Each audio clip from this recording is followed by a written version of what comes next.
அனைவருக்கும் வணக்கம். Welcome to evergreen guidance. NEET 2024 examination எழுதுனதுக்கு அப்புறம் ரிசல்ட் வரும். ரிசல்ட் வந்ததுக்கு அப்புறம் தமிழ்நாட்டில் நம்ம அப்ளிகேஷன் போடுவோம். மெயினாக ரெண்டு வகையான அப்ளிகேஷன் போடுவோம். கவர்மெண்ட் கோட்டாக்கு ஒரு அப்ளிகேஷன், மேனேஜ்மெண்ட் கோட்டாக்கு ஒரு அப்ளிகேஷன். கவர்மெண்ட் கோட்டா அப்படிங்கிறது கவர்மெண்ட் காலேஜஸில் இருக்கிற சீட்ஸுக்கும் 85% ஆஃப் சீட்ஸும், ப்ரைவேட் காலேஜஸில் கவர்மெண்ட் கோட்டாக்கு உள்ள சீட்ஸுக்கும் ஒரு அப்ளிகேஷன் போடுவோம். மேனேஜ்மெண்ட் கோட்டாவில் நிறைய கேட்டகரி இருக்குது, ஸ்பெஷல் ரிசர்வேஷன் எல்லாம் இருக்குது. அப்போ எத்தனை வகையான ரேங்க் லிஸ்ட் இருக்குன்னு பார்த்தீங்கன்னா ஒரு 12 வகையான ரேங்க் லிஸ்ட் இருக்குது. தமிழ்நாட்டில் ஆன்லைன் கவுன்சிலிங் எம்பிபிஎஸ் பிடிஎஸ்க்கு நடக்கும். இந்த கவுன்சிலிங் நடக்கிறதுக்கு ஒரு 3 days 4 days முன்னாடி நம்ம ரேங்க் லிஸ்ட்டு ஒவ்வொரு கேட்டகரிக்காக ரிலீஸ் பண்ணுவாங்க. அப்படி ரேங்க் லிஸ்ட்டில் மெஜாரிட்டியாக எதில் இருப்பாங்கன்னு பார்த்தீங்கன்னா எல்லோரும் ப்ரிஃபர் பண்ணுறது rank list for government quota. Government quota அப்படிங்கிறது கவர்மெண்ட் காலேஜஸில் இருக்கிற சீட்ஸுக்கும் ப்ளஸ் ப்ரைவேட் காலேஜஸில் கவர்மெண்ட் கோட்டா இந்த ஃபீஸ் வந்து 8 lakhs 9 lakhs வர கேட்டகரி இருக்கிற சீட்ஸுக்கு. இப்போ இது ஒரு வகையான ரேங்க் லிஸ்ட். அதே மாதிரி government school students 7.5% reservation students அவங்க 6th 7th 8th 9th 10th 11th 12th இந்த 7 வருடங்களும் கவர்மெண்ட் ஸ்கூலில் படிச்சிருந்தாங்கன்னா அவங்களுக்கு 7.5% ரிசர்வேஷன் இருக்குது. அதுக்கு ஒரு ரேங்க் லிஸ்ட் போடுவாங்க. இதில் ஏதாவது ஒரு வருஷம் நான் ப்ரைவேட் ஸ்கூலில் படிச்சிட்டேன் சார், எய்டட் ஸ்கூலில் படிச்சிட்டேன்னா கிடையாது. இந்த 7 வருடங்களும் 6th to 12th வரைக்கும் கவர்மெண்ட் ஸ்கூலில் படிச்சிருந்தீங்கன்னா உங்களுக்கு 7.5 ரிசர்வேஷன் இருக்கும். இதுவும் கவர்மெண்ட் கோட்டா தான். இதில் கவர்மெண்ட் காலேஜஸும் நீங்கள் செலக்ட் பண்ணலாம், ப்ரைவேட் காலேஜஸும் செலக்ட் பண்ணலாம். அப்போது அதுக்கு ஒரு ரேங்க் லிஸ்ட் ரிலீஸ் பண்ணுவாங்க. Rank list for 7.5 reservation government school ஸ்டூடெண்ட்ஸ்க்கு. இந்த ரெண்டு கேட்டகரிக்கும் கவர்மெண்ட் கோட்டாவுக்கும் 7.5 ரிசர்வேஷனுக்கும் இது வந்து கம்யூனிட்டி ரிசர்வேஷன் இருக்குதுங்க. As per the community reservation of Tamil Nadu eligible. அடுத்தது எனக்கு கவர்மெண்ட் காலேஜஸில் கிடைக்கல, கவர்மெண்ட் கோட்டாவில் கிடைக்கல, அடுத்து நான் மேனேஜ்மெண்ட் கோட்டாவில் ஃபீஸ் அதிகமாக இருந்தாலும் பரவாயில்ல, அப்போ நான் மேனேஜ்மெண்ட் கோட்டாவுக்கு ஒரு அப்ளிகேஷன் போட்டுக்கிறேன் அப்படின்னா மேனேஜ்மெண்ட் கோட்டாவில் நிறைய கேட்டகரி இருக்குது. First category general management. So தமிழ்நாட்டில் நிறைய கேட்டகரி ஆஃப் மேனேஜ்மெண்ட் இருக்குது. ஜென்ரல் மேனேஜ்மெண்ட் இருக்குது, மைனாரிட்டி, தெலுங்கு மைனாரிட்டி, மலையாள minority, Christian minority, NRI quota, இந்த மாதிரி அது நிறைய கேட்டகரி இருக்குது. மேனேஜ்மெண்ட் கோட்டாவில் NRI quota, NRI lapse quota. So இப்படியெல்லாம் இருக்கும்போது ஜென்ரல் மேனேஜ்மெண்ட்டை பொறுத்த வரைக்கும் கம்யூனிட்டி ரிசர்வேஷன் கிடையாது. ஆல் ஓவர் இந்தியா யார் வேணாலும் அதுக்கு எலிஜிபிள்ங்க. ஒருவேளை மைனாரிட்டி சீட்ஸ் ஃபில் ஆகலை அப்படின்னா அவங்க ஜென்ரல் மேனேஜ்மெண்ட் கொடுப்பாங்க. மைனாரிட்டி அப்படின்னா கவர்மெண்ட் கோட்டா கிடையாது, only for the management quota. அப்போ என்ன பெனிஃபிட் அப்படின்னா காலேஜ் பெட்டராக கிடைக்கும். ஃபீஸ் எல்லாம் எல்லா மேனேஜ்மெண்ட் கேட்டகரிக்கும் ஒரே மாதிரி ஃபீஸ் தான் இருக்கும். பட் காலேஜ் டு காலேஜ் 1 லட்சம் 2 லட்சம் வித்தியாசங்கள் இருக்கலாம்.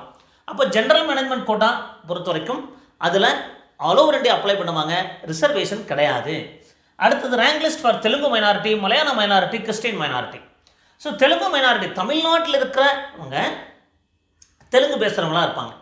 தமிழ்நாட்டை பூர்வீகமாக கொண்டவர்கள் தெலுங்கு பேசுகிறவங்களா மலையாளம் பேசுகிறவங்களா இருப்பாங்க. கிறிஸ்டின் தமிழ்நாடு கிறிஸ்டின்ஸாக இருப்பாங்க. இவங்கெல்லாம் மேனேஜ்மெண்ட் கோட்டாவுக்கு ஒரு சில கல்லூரிகளுக்கு எலிஜிபிள்.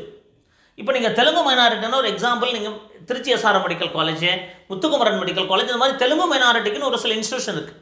அதில் மேனேஜ்மெண்ட் கோட்டா போகலாம். So Mookambigai medical college Nagercoil இருக்கிறது மலையாளம் மைனாரிட்டி மேனேஜ்மெண்ட். கிறிஸ்டின் மைனாரிட்டியை பொறுத்த வரைக்கும் நீங்கள் பனிமலர் மெடிக்கல் காலேஜும் மாதா மெடிக்கல் காலேஜும் இந்த 2 காலேஜ்லேயும் மேனேஜ்மெண்ட் கோட்டாவுக்கு நீங்கள் எலிஜிபிள். அப்போது இதை மாதிரி தனியாக தெலுங்கு மைனாரிட்டி, மலையாள மைனாரிட்டி, கிறிஸ்டின் மைனாரிட்டிக்கு உங்களுக்கு ரேங்க் லிஸ்ட் ரிலீஸ் பண்ணுவாங்க. அப்போ இது ஒன்லி ஃபார் மேனேஜ்மெண்ட் கோட்டா. அப்போது கவர்மெண்ட் கோட்டா பொறுத்த வரைக்கும் தமிழ்நாட்டில் நேட்டிவிட்டி வச்சுருக்கணும். அதே மாதிரி தெலுங்கு மைனாரிட்டி, மலையாள மைனாரிட்டி, கிறிஸ்டின் மைனாரிட்டிக்கும் தமிழ்நாடு நேட்டிவிட்டி வச்சுருக்கணும். பட் 7.5 ரிசர்வேஷனுக்கும் தமிழ்நாடு நேட்டிவிட்டி வச்சுருக்கணும். ஜென்ரல் மேனேஜ்மெண்ட்டுக்கு நேட்டிவிட்டி வேண்டியதில்லை, ஆல் ஓவர் இந்தியா நம்ம வரலாம். அடுத்தது rank list for Christian minority 20%. இந்த 20% எங்கேருந்து வருதுன்னு பார்த்தீங்கன்னா தமிழ்நாட்டில் இருக்கிற கிறிஸ்டின் சிஎம்சி வெள்ளூருக்கு 20% சீட்ஸ் வந்து எந்த கிறிஸ்டினாகவும் இருக்கலாம். பட் இது கவர்மெண்ட் கோட்டாவில் மெரிட் பேசிஸில் வந்துருங்க. பட் மேனேஜ்மெண்ட் கோட்டான்னு சொன்னாலும் கூட இது ஆல்மோஸ்ட் கவர்மெண்ட் கோட்டா மார்க்குக்கு மேலே இருக்கிற மாதிரி தான் இருக்கும். ஏன்னா ஒரு கல்லூரியில் 20 இடங்கள் மட்டும் கிறிஸ்டினுக்கு தமிழ்நாட்டில் இருக்கிற கிறிஸ்டின்ஸ் எந்த கிறிஸ்டினாகவும் இருக்கலாம். அவங்க எந்த வகுப்பாக சேர்ந்தவங்களாக இருக்கலாம். அவங்களுக்கு ஒரு ரேங்க் லிஸ்ட் ரிலீஸ் பண்ணுவாங்க. அதே மாதிரி rank list for Christian minority network அப்படிங்கிறது ஆல் ஓவர் இந்தியாவில் மைனாரிட்டி நெட்வொர்க் ஒன்று இருக்குது. ஒவ்வொரு டயசஸ் பேஸ் பண்ணி சிஎஸ்ஐ டயசஸை பேஸ் பண்ணி வருங்க. அது வந்து பார்த்திங்கன்னா அதுக்கு ஒரு ரேங்க் லிஸ்ட் ரிலீஸ் பண்ணுவாங்க. ஸோ இந்த மைனாரிட்டி நெட்வொர்க்காகத்தான் இந்த வெள்ளூர் மெடிக்கல் காலேஜ், அதாவது சிஎம்சி வெள்ளூருக்கு நீங்கள் அப்ளை பண்ணியிருப்பாங்க. இந்த 20% சீட்டுக்கு அப்ளை பண்ணணுமா? வேண்டியதில்லை. ஏன்னா இது வந்து எதில் வருங்க, கிறிஸ்டியன் மாநாடு தமிழ்நாட்டு ரிசர்வேஷனில் நம்ம கவர்மெண்ட் கோட்டா ரேங்க் லிஸ்ட்டில் வந்துடும். அதே மாதிரி பார்த்தீங்கன்னா 30% ஜென்ரல் ரிசர்வேஷன் சிஎம்சிக்கு இருக்குது. அது வந்து எல்லா தமிழரும் அது எந்த ரிலீஜனாக இருந்தாலும் சிஎம்சி வெள்ளூருக்கு போய்க்கலாம். 30 சீட்டு வந்து எந்த மாநில அது எந்த கேட்டகரியாக இருந்தாலும் தமிழ்நாட்டில் இருக்கிறவங்க எந்த ரிலீஜனாக இருந்தாலும் பரவாயில்ல, எந்த கம்யூனிட்டியாக இருந்தாலும் பரவாயில்ல, ஆஸ் பர் த ரிசர்வேஷன் பாலிசி படி 30 சீட்டு போயிடும்.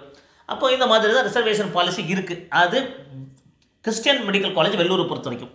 அடுத்து ஐஆர்டி வார்டு, அது ஈரோடு கவர்மெண்ட் மெடிக்கல் காலேஜ் ஆக்சுவலாக எப்படி ஆரம்பித்தாங்க அப்படின்னா டிரான்ஸ்போர்ட் எம்ப்ளாயியோட கான்ட்ரிபியூஷன் ஆரம்பித்ததுனால அதில் ஒரு 30 சீட் வந்து அங்கே ஒர்க் பண்ணுற எம்ப்ளாயீஸுடைய சன்ஸ் அண்ட் டாட்டர்ஸ்க்கு அதுவும் ரிசர்வேஷன் பாலிசி படி வருங்க. அதுக்கு ஒரு ரேங்க் லிஸ்ட் ரிலீஸ் பண்ணுவாங்க. ஐஆர்டி வார்டை பொறுத்த வரைக்கும் ஆஸ் பர் த ரிசர்வேஷன் பாலிசி படி இருக்கும். அதுக்கு ஒரு 30 சீட்டுக்காக அவங்க ஒரு சீட் மேட்ரிக்ஸ் கொடுப்பாங்க. அதில் ரிசர்வேஷன் பாலிசி படி ரேங்க் லிஸ்ட் ரிலீஸ் பண்ணுவாங்க. அதுபடி உங்களுக்கு சீட் கிடைக்கும். அடுத்தது ஸ்போர்ட்ஸ் கோட்டாக்கு தனியாக லிஸ்ட் இருக்கும். பர்சன் வித் பெஞ்ச்மார்க் டிசபிலிட்டிக்கு ஒரு லிஸ்ட் இருக்கும். எக்ஸர்வீஸ்மெண்ட் கோட்டாக்கு தனி லிஸ்ட் இருக்கும். என்ஆர்ஐ கோட்டாக்கு தனி லிஸ்ட் இருக்கும். இதெல்லாம் கொஞ்சம் கவுண்ட் கம்மியாக இருக்குங்க. அப்போது இந்த மாதிரி நிறைய ரேங்க் லிஸ்ட் இருக்குது. இந்த ஒவ்வொரு ரேங்க் லிஸ்ட் எப்படி இருக்கும் அப்படிங்கிறத கண்டிப்பாக இன்னொரு வீடியோவில் பதிவு பண்ணுறோம். ஏன்னா இந்த வீடியோவை உங்களுக்கு நிறைய டைம் எடுத்திருக்கும். பட் ரேங்க் லிஸ்ட்னா என்ன அப்படிங்கிறத தெளிவாக புரிஞ்சுருப்பீங்க. Government quota rank list, general அது எல்லாரும் பங்கு பெறக்கூடிய கவர்மெண்ட் கோட்டா, தென் மேனேஜ்மெண்ட் கோட்டாங்கிறது ஆல் ஓவர் இந்தியாவிலேருந்து வரலாம். கவர்மெண்ட் ஸ்கூல் ஸ்டூடெண்ட்ஸ் தனியாக, மேனேஜ்மெண்ட் கோட்டாவில் தெலுங்கு, மலையாளம், கிறிஸ்டியன், தமிழ்நாட்டை பூர்வீகமாக இருந்திருக்கணும். Rank list for minority network, தமிழ்நாடு கிறிஸ்டியன்ஸாக இருக்கிறவங்களுக்கு இது மைனாரிட்டி நெட்வொர்க்குங்கிறது all over India. It is a CMC Vellore. Rank list for IRT ward quota, இது ஐஆர்டி டிரான்ஸ்போர்ட்டில் ஒர்க் பண்ணுற எம்ப்ளாயீஸ் சன்ஸ் அண்ட் டாட்டர்ஸ்க்கு மட்டும். Sports quota, PWD quota, ex-servicemen quota, NRI quota. So இந்த மாதிரி டீடைல்டு வீடியோ உங்களுக்கு பதிவு பண்ணிட்டு இருப்போம். எங்கள் வீடியோஸ் எல்லாம் பிடிச்சிருந்தா லைக் பண்ணி ஷேர் பண்ணுங்கள். எங்கள் சேனல் பிடிச்சிருந்தா சப்ஸ்கிரைப் பண்ணுங்கள். மீண்டும் ஒரு நல்ல பதிவுடன் உங்களை சந்திக்கின்றேன். நன்றி, வணக்கம்.